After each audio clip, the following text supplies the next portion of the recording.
Bhagavate Vasudevaya.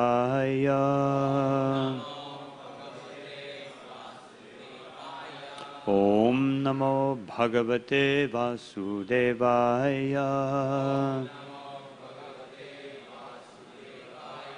Om Namo Bhagavate Vasudevaya.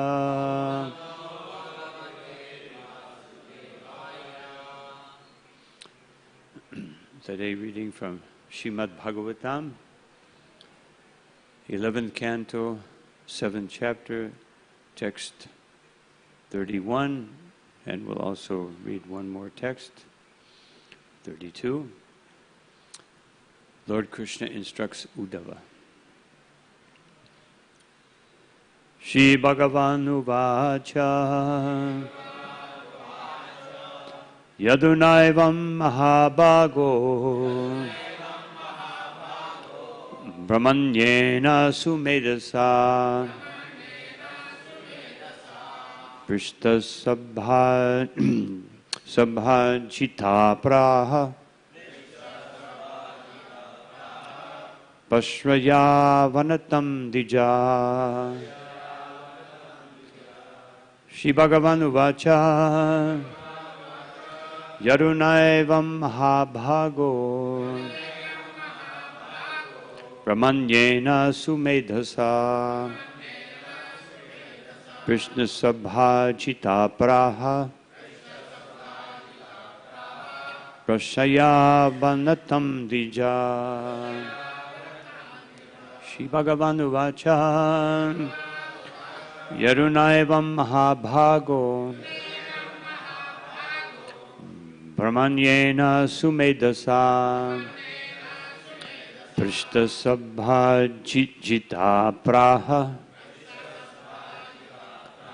Prashmaya Bhanatam Dija.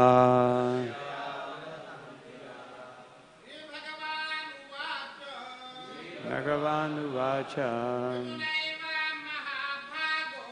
Arunaivam Mahabhago Brahmanyena Sumedasa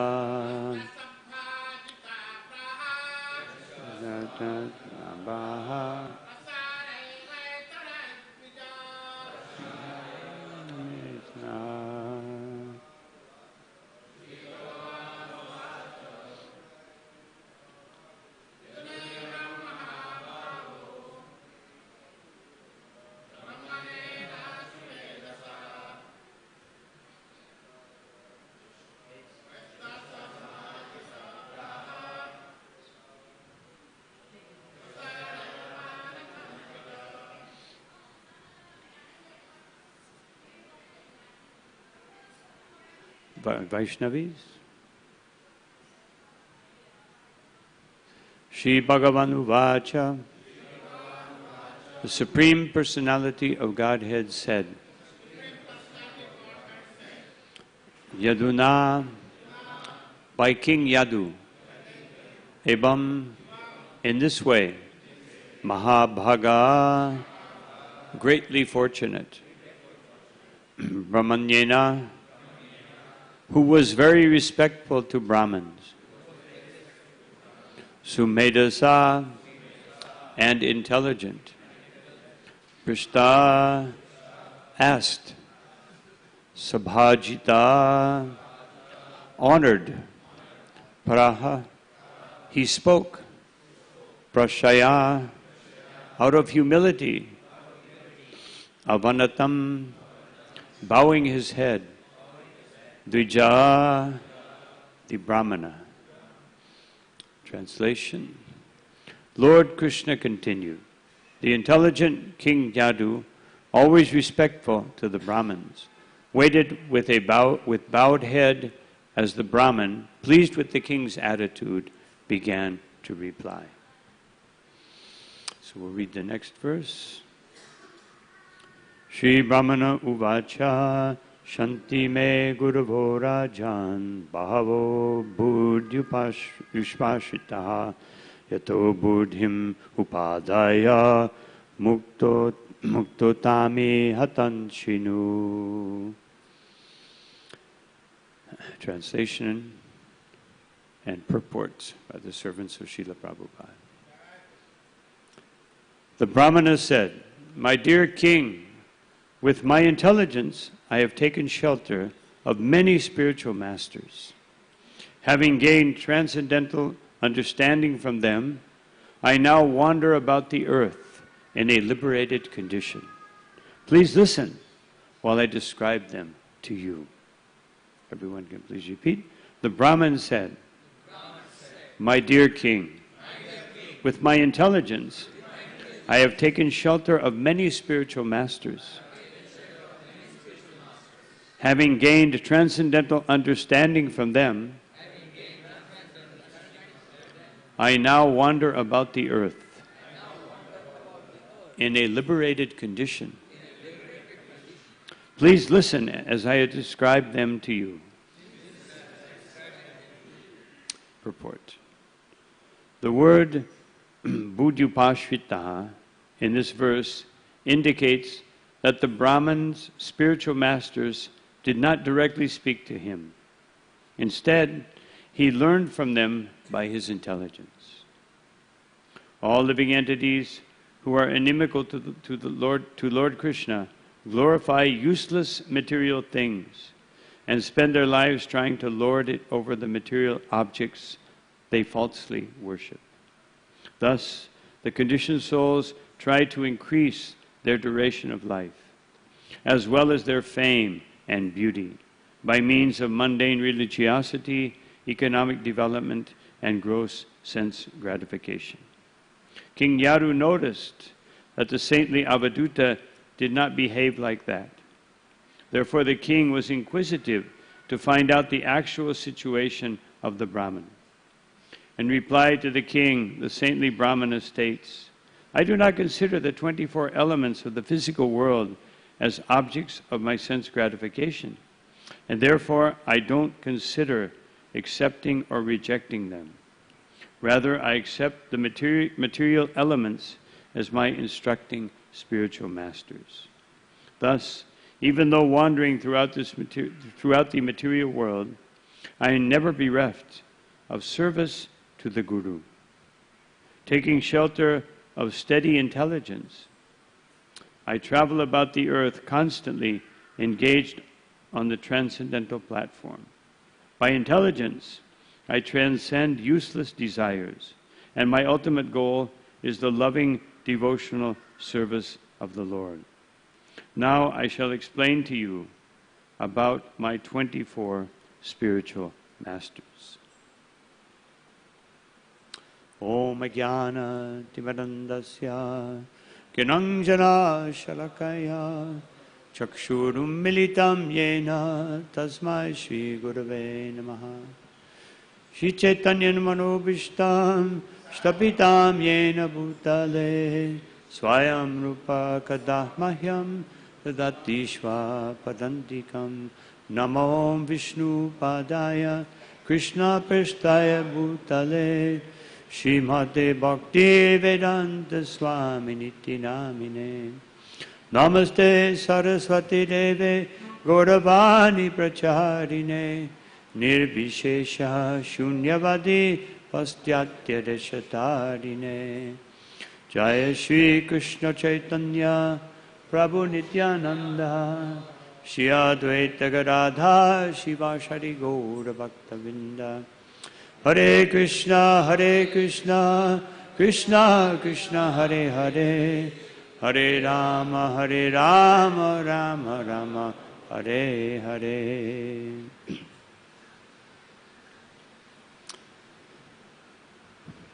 So in the first verse that we read, it says that King Yadu Mahabhago, very fortunate. Why is he very fortunate? Actually, Yadu was almost cursed by his father Yayati, because he wouldn't accept his desire. Of course, in Vedic culture, one should always honor the desire of the father. But even in some greatest circumstances, we find that, like the four Kumaras, their father said, "You get married." They didn't want to get married. But because they had a superior purpose. Even though Lord Brahma was not so satisfied with their immediate answer, by his intelligence, he could understand that they don't have to follow. Actually, their desire, their disobedience is authorized. Just like when I was a young brahmachari, my GBC told me I should get married. I said, no, I don't want to do it. He said, there are many Matajis here and there's no one to marry them. I said that. And I remembered that Srila Prabhupada had said, because one devotee said, Prabhupada, what this is very, you say on the one hand, all devotees should remain brahmachari. This was, of course, the old day. Now we don't say that so much anymore, no. Especially in the West. No. And you say all ladies should be married, no. So how will that work, no? And Prabhupada said, Krishna is the supreme mystic, no. And we see how it works, no. So, in any case, so then I told my temple president, even the Kumara disobeyed Lord Brahma. And I said, I'm not a Kumara, but you're also not Brahma. So, anyway, he accepted my answer. So, but Yadu also, he didn't obey his father, no. And his father wasn't happy, but then he was pacified because Krishna, within his heart, didn't allow him to become angry. At his next two sons, he became very angry. He actually cursed them. But with Yadu, because Yadu, he gave a good explanation. He said, you want me to do something that you're not willing to do? No. You're not willing to take old age prematurely, and you want me to do it? No. So then I will be in the same situation as you. So, but the real reason was, and Krishna inspired Yayati in his heart just to forget about it, was that if Yadu would not have gotten married, then there would be no Yadu dynasty. And where would Krishna appear? He already had chosen, he plans ahead, no. Krishna plans ahead by millenniums, by yugas, and so, anyway. So, he's greatly fortunate because Krishna appeared in his dynasty. And then it says here that Sumedha, he was very intelligent. The Brahmin was attracted to him because he was very intelligent. He could see that it's worthwhile speaking to this king. Just like I made the point the other day, Chaitanya Mahaprabhu showed that generally renunciants don't speak to kings. Of course, nowadays we do because we're preaching, Sri Chaitanya Mahaprabhu, he's instructed us to speak to everyone. So king, doesn't matter, king, pauper, whatever, no. Also kings can, of course there aren't that many kings nowadays, but kings, presidents, they can help us, no. We look for any way to help the Sankirtan movement. So, Sumedha Saha, no.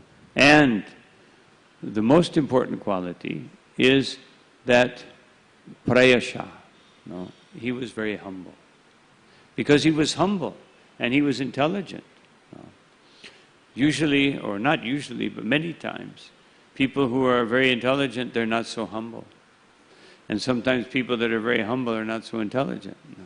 So when somebody is very intelligent and very humble, this is a good combination. Sometimes it's very difficult to be humble. Sometimes someone becomes proud of their humility. No, I'm very proud to be humble because humility is good. It's good. It will get me ahead. No, so someone can be proud of their humility. Of course, you cannot really be proud of humility, but this happens in Kali Yuga. All kinds of strange things happen in Kali Yuga. So,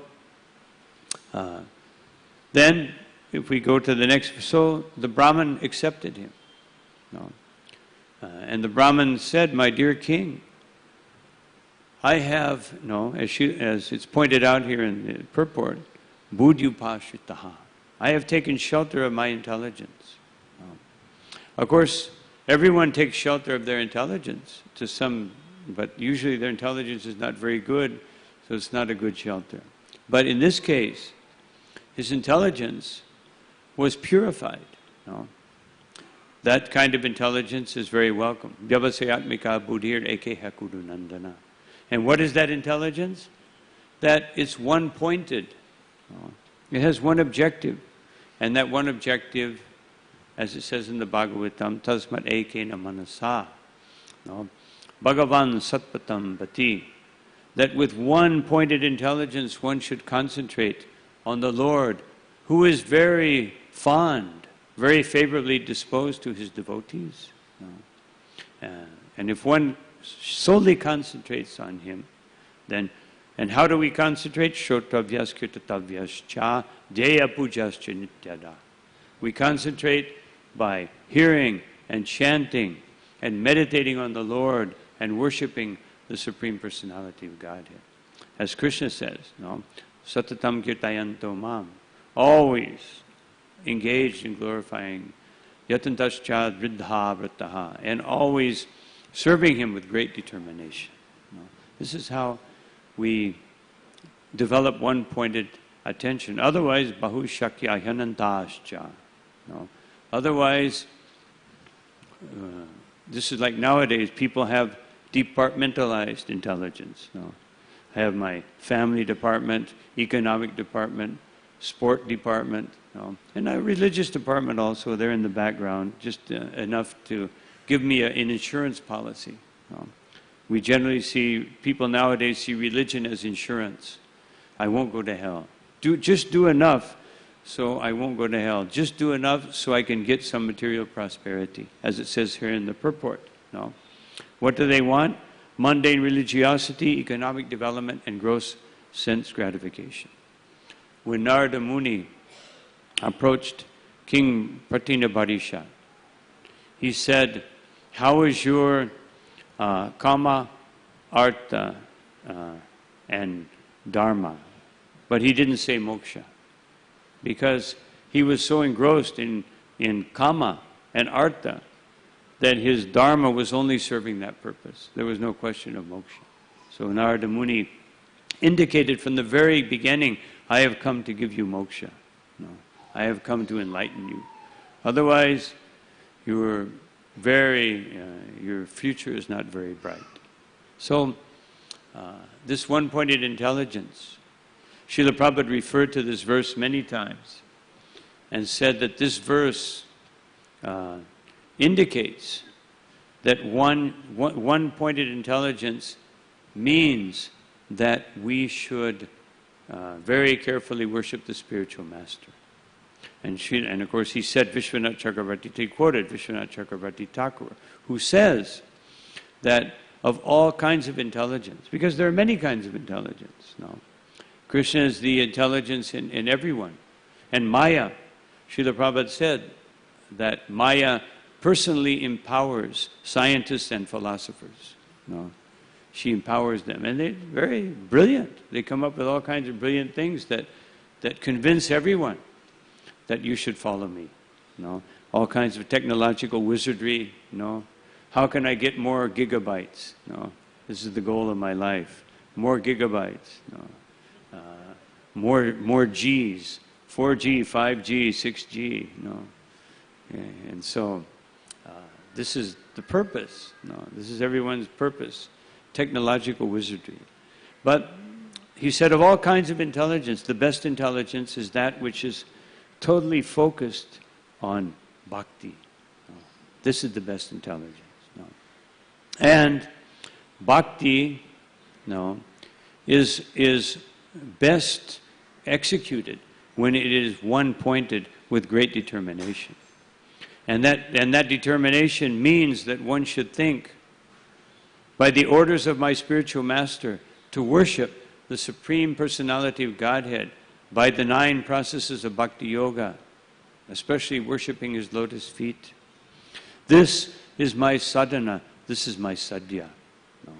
And This order is so important. I could never give it up at any point.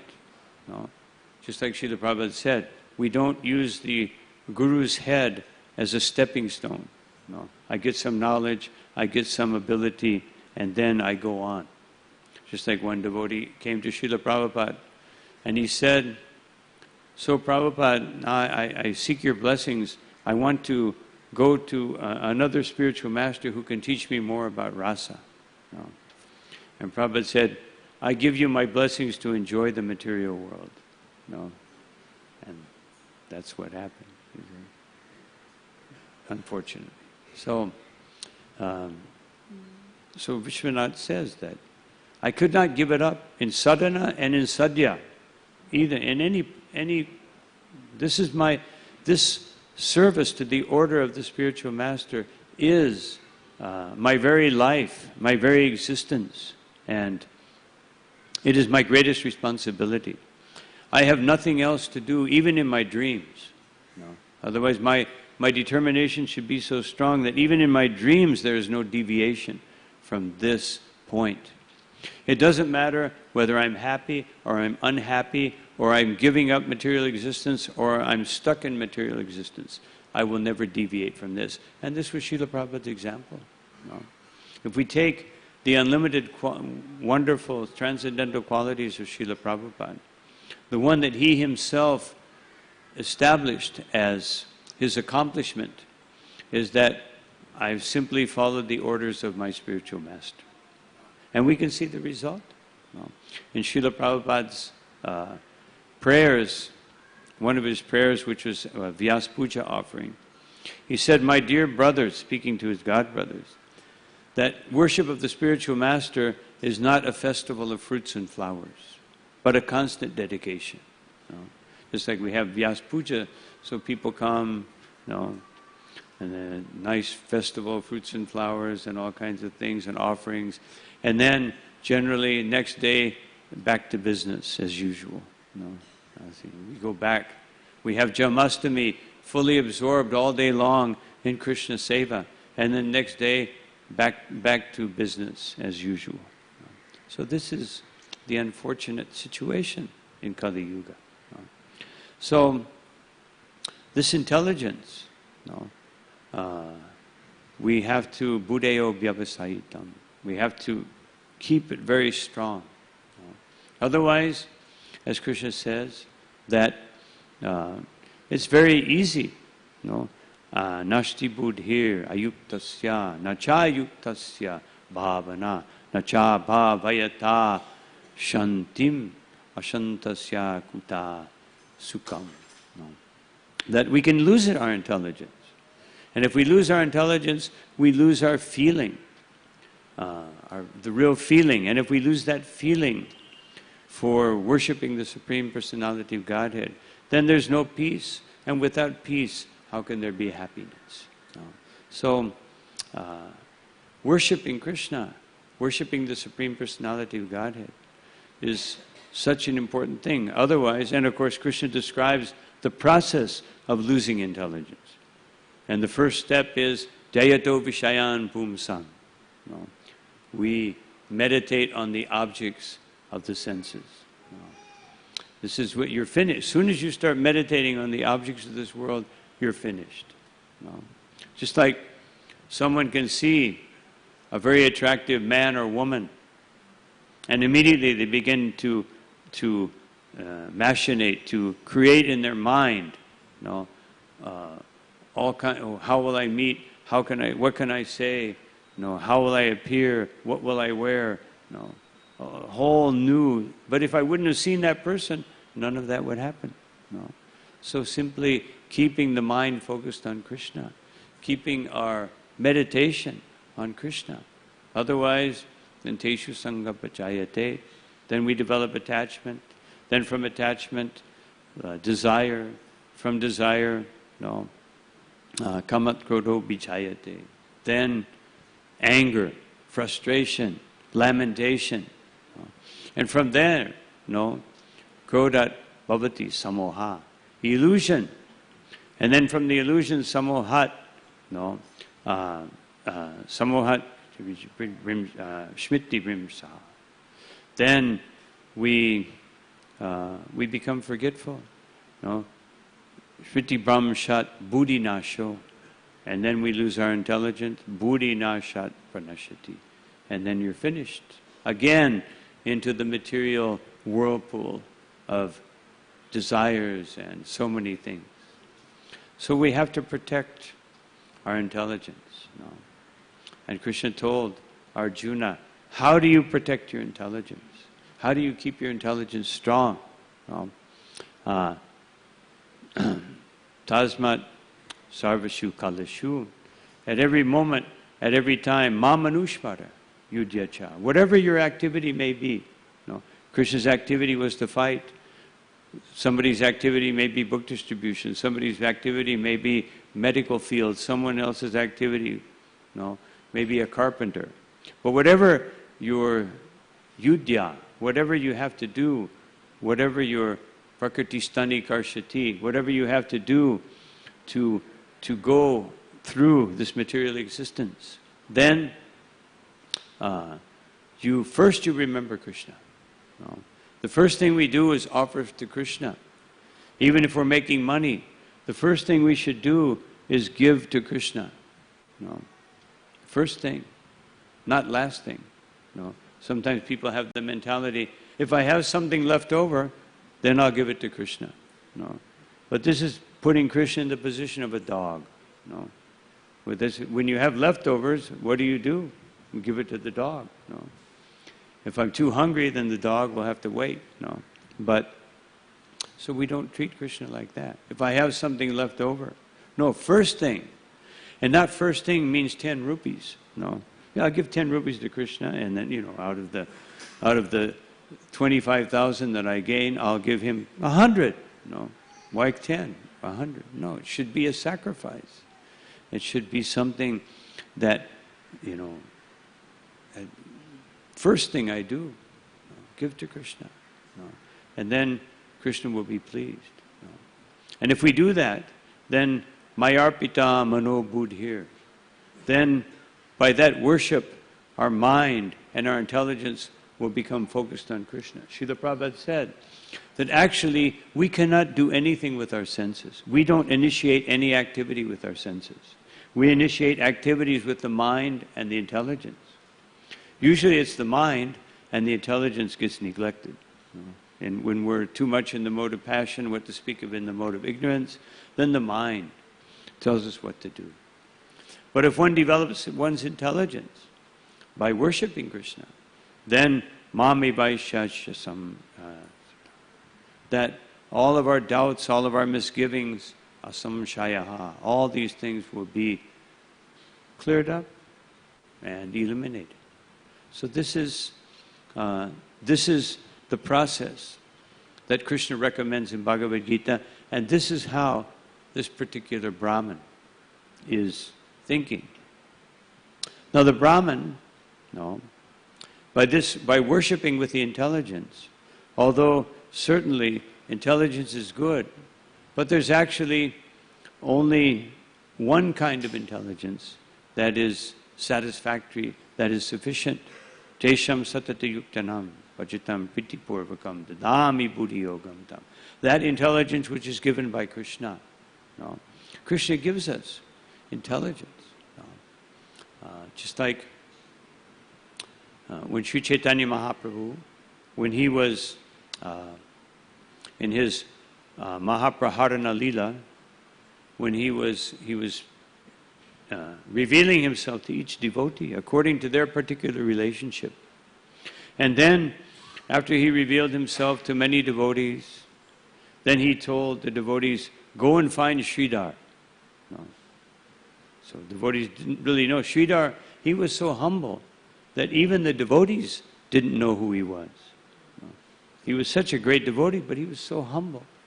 The only person that knew him was Chaitanya Mahaprabhu, because Mahaprabhu, when he was a student, when he was Nimai Pandit, then of course Nimai Pandit, even with Kolavecha Sridhar, he displayed his Pandit nature. He went to him and he said, I want some banana leaves, but at half price. he would offer him half price. And of course, Sridhar was very honest, and he said, "This is my price." And he said, "Why do you want to accumulate so much wealth?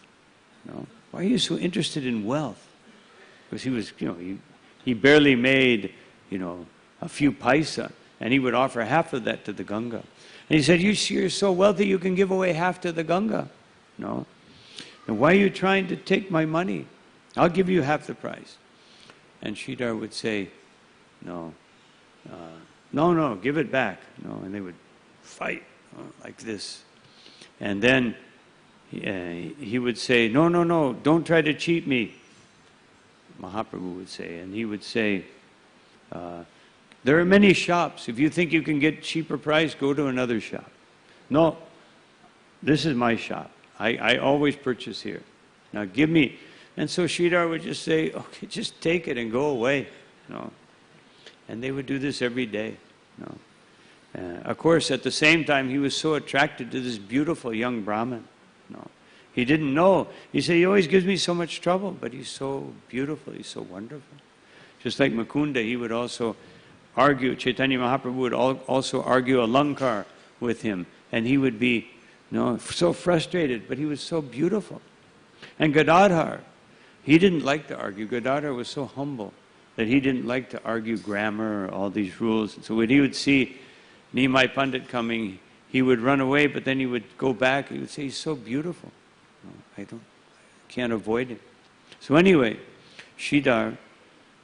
So the devotees went, they found Sridhar. He was chanting. He was always chanting. He would chant all night long. He would never sleep. And everyone thought that he was chanting he was just, Hare Krishna. And they thought he was just saying that out of hunger, like, "Krishna, Krishna, feed me." But he was saying, "Krishna, Krishna, let me offer everything to you." So Mahaprabhu called him and said, "Do you remember? You remember?" And of course, now he saw Mahaprabhu sitting on a throne. And he could see, now I know why I was so attracted to this Brahman. And he fell down at his feet. And he said, "Sridhar, you are my great devotee. You have been my devotee life after life. Now I'm going to offer you something very special. I'm going to offer you the perfection of all mystic power." And Sridhar said, "My Lord, why do I want mystic power? I simply want to worship the Supreme Personality of Godhead." Oh, so then Mahaprabhu exhibited. All of a sudden, Sridhar looked and he was the blackish color of a tamal tree. And there was Balaram, there was Lakshmi, there was Anantadev. The whole sky was filled with Brahmaji and all the demigods. Display of unlimited opulence, and Sridhar fell unconscious. And then the Lord picked him up and he said, "Now I will give you the 8 mystic perfections. You see what they can do?" No. And he said, "No, my Lord, this is not mystic perfection. No. I don't want these things. Then what do you want? I want that same Brahman that argues with me about banana leaves to be my Lord birth after birth. That's what I want." He said, "No, Sridhar, you should glorify me." He said, "I'm a banana salesman. How can I glorify you? The only thing I know is banana leaves, banana stems, banana flowers." And the Lord summoned Saraswati, and he began to offer the most beautiful prayers, the most wonderful prayers, because intelligence comes from Krishna. And then when he finished offering these wonderful prayers, then the Lord said, "Now I'm going to make you the king of the world." And Sridhar said, "Why do I want to be the king of the world? Let me be the king of my senses and always engage my senses in your service life after life. This is my only desire." And Mahaprabhu said, "This is real intelligence." So this is how the Lord recognizes intelligence, not by our intellectual capability. Our intellectual capability, intellect is very important. We have to control our emotions by intellect. That is the platform of tattva. On the platform of tattva, yes, intellect is supreme. But on the platform of rasa, emotion is supreme. In the spiritual world, nobody is developing great intelligence. Nobody is studying all kinds of shastras. The Brahmins in Goloka Vrindavan, they recite shastra, but the only shastra they recite is glorifying Krishna. They're not reciting, how to get out of the material world. The Bhagavatam is full of all kinds of instructions like that. Srila Prabhupada said, for those who are still interested in material energy, then we have the philosophy. The philosophy is put in the Bhagavatam. But the essence of the Bhagavatam is the 10th canto. And everything else is surrounding it. Just like in Bhagavad Gita, the essence is Manmano Bhava Mad Bhakto Mam Yaji Mam Namaskuru, right in the middle. And then everything around it is to enhance that essential instruction, to think about Krishna, to surrender to Krishna, to worship Krishna, to obey Krishna, and to be totally engrossed and united with Krishna. Everything else around is to support that. Everything else deepens that understanding. So in the Bhagavatam, everything leading up to the 10th canto so that we'll be prepared. And then everything afterward so that that 10th canto is not understood sentimentally, but is understood with real spiritual understanding. Because otherwise, if it was just the 10th canto and there's no 11th canto, with Krishna giving all these wonderful instructions, how to take all this rasa that has just been revealed, then how would we understand? So this Brahman, with intelligence, he can come to a certain platform. He can even come to the platform of understanding Krishna. In the second canto of the Bhagavatam, the Bhagavatam explains, and Srila Prabhupada elaborates, how one can become a yogi, and by yogic practice, one can elevate oneself to the platform of Paramatma. And from that platform, if one is very fortunate, one can come to the point of meditating on Radha and Krishna. But that's not usually what happens. Usually people get stuck with their intelligence, and they can't go beyond that. It's very interesting that in this canto, Bhaktisiddhanta Saraswati Thakur explains that when he's explaining Kanishta, Madhyam, and Uttama Adhikari, he says the Kanishta Adhikari, the level of his realization is on the level of Brahman. He can understand. Although he's understanding Krishna, but Krishna is theoretical, but his actual bhav is Brahman. And the Madhyama Adhikari, his bhava reaches the platform of Paramatma. And the Uttama Adhikari, his bhav actually reaches the Bhagavan, the Supreme Personality of Godhead. It's not easy to understand these things. The Kanishta Adhikari, he basically acts out of fear. That I'm afraid of hell, I'm afraid of suffering. Actually, the Brahman here, mostly he's explaining how to escape suffering. And because intelligence can take us up to the point of going beyond suffering. It can take us to the point of going even to the point of liberation. But a devotee is not interested in these things. When Sri Haridas Thakur went to the house of Govardhan in Hiranya, the father and uncle of Raghunath Das Goswami, he went there and there was a big assembly of Brahmins. And when he came in, they all began to glorify Haridas Thakur. And then someone said, he chants 300,000 names a day. And everyone, they were glorifying him. And they said, please, Haridas, tell us the goal, the benefit of chanting the holy name. He said, no, you tell me. So one Brahmin said, one can be freed from all sinful activities. Another Brahmin said, no. One can achieve liberation. And Haridas said, no, actually, these are byproducts. The real goal is developing love of Godhead. And they said, please explain that to us. How does that happen? And he said, just like the sun, when the sun is coming up, no, even before it's on the horizon, just that light that comes, all the ghosts, all thieves and everything are scared away. So in the same way, all sinful activities go away just by namabhasa.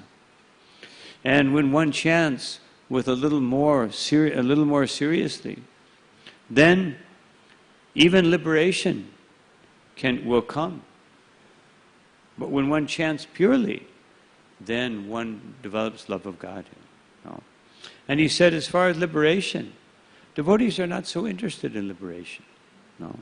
That, as Lord Kapilades said, that that salokya sarsti sarupam samipyaya katvam apyuta, that diyamana nagriyanti, that even if the Lord personally offers one liberation, then a devotee is not interested in liberation, unless vina mat sevanam jana, unless that liberation will increase my devotional service. Otherwise, I'm not interested in liberation. In the 5th canto, that when after explaining the glories of Rishabdev, that Shukadev Goswami says, actually the devotees of the Lord, they bathe themselves daily in the bliss of devotional service, which takes away all material miseries, and even can give them liberation. But even though liberation comes to serve them, they're not interested, even if it's given by the Supreme Personality of Godhead Himself, because they feel so much bliss from chanting the holy name that they feel no inconvenience by all the trials and tribulations of material existence. And then he says that actually, he says, Parikshit, you're so fortunate. You should understand, that you, O my king, Rajan Patir Gurir Alam Bhavata Yadunam, you descendants of the Yadu dynasty, you're so fortunate, because the Supreme Personality of Godhead has acted as your master, as your guru, Daivam, as your worshipable Lord, and also Priyaha, the most dear friend, and Kulapatir, the head of your dynasty, and Kwacha, Kinkarova, and even as your servant, as your messenger, as your charioteer. You're so fortunate that Krishna has taken this position. And even though Bhagavan Bhajatam Mukundo, even though He's the giver of liberation, Muktim Dadati Karichit Smana Bhakti Yogam, He can give liberation, and He'll give liberation very easily to anyone who performs devotional service. But He doesn't give pure bhakti so easily, because then he's under the control of that devotee. He's not going to put himself under the control of someone who's doing devotional service to try to get liberation. No. And devotional service can give liberation. It can give us wealth and can give us so many things. But if you accept that, then you won't get pure love of God. No. If we think, therefore Vishwanath Chakravarti Thakur says that the most dangerous thing that one can think is that my wealth, my prosperity, my intelligence, whatever I'm receiving, is the product of devotional service. You should not, he said, especially wealth, one should not think that one's wealth is coming from devotional service. No. That wealth is coming from karma. No. Although, if one is a pure devotee, Krishna may give him wealth, like Srila Prabhupada. No. But first, He will give him trials and tribulations to show that that it's not devotional service is not meant for getting wealth. It's meant for surrendering to Krishna. No, and then if you surrender to Krishna, then Krishna may give you all facility. I was going to make a few more points, but unfortunately, I have to go. My time is limited. But anyway, the main point is that we are not interested in liberation. So Sri Haridas Thakur, when he said that, Gopal Chakravarti, he was a Brahmin tax collector. He said, wait a minute.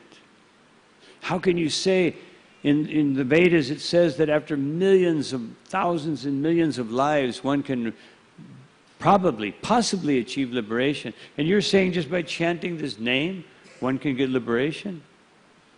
He said, I don't accept it. He said, if you can't prove that, I will cut off your nose. And Haridas laughed at him. Everybody else was horrified. They were just like sitting with their mouths open, ready to grab that Brahmin and tear his head off. And Haridas said, don't worry. If I can't prove it, I will cut off my own nose. And then he said, actually, devotees are not interested in liberation. Because when a devotee, and he spoke from Shastra, he said that tat sakshat karanhaladha vishuddhabdi stitasya me, that sukani goshpadayanti brahman vardam yuta jagat guru. That now, my dear Lord, that I have met you, the Supreme Lord of the universe, and I am feeling such great transcendental bliss by that association, that all of the realization of Brahman and liberation and everything else is just like the water and the footprint of a calf. And when he said that, everybody got up, and Hiranya and Govardhan said, Chakravarti, you're dismissed. And Haridas said, don't be too hard on this ignorant Brahmin. Don't be hard on him. But 3 days later, Chakravarti, who was very young, beautiful, handsome Brahmin, his sesame-like nose fell off, his beautiful ears fell off, his toes and his fingers fell off from leprosy, from offending the pure devotee of the Lord. So, intelligence means spiritual intelligence, and in spiritual intelligence comes from worshiping the Supreme Personality of Godhead in full surrender without any expectation of personal benefit, without any desire for personal fulfillment, just wanting to please Krishna. So anyway, I'll have to stop here. Any questions, they can be at for another time. Thank you all very much for your kind attention. Srila Prabhupada ki, Shri Shri Radha Gopinath ki, Shri Nathji ki, Shri Shri Gaurnitai ki, Ananta Koti Vaishnava Vrinda ki jai. Nitai Gaur Premanandi.